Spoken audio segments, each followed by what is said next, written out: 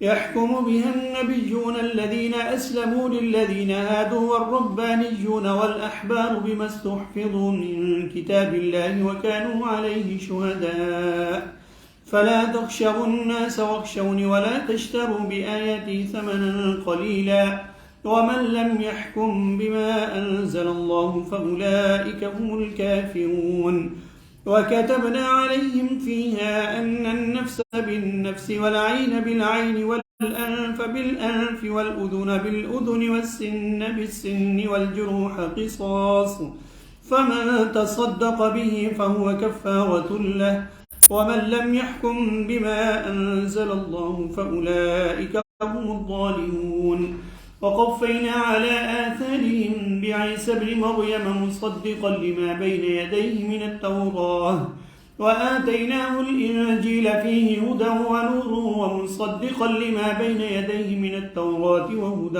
وموعظة للمتقين وليحكم أهل الإنجيل بما أنزل الله فيه ومن لم يحكم بما أنزل الله فأولئك هم الفاسقون.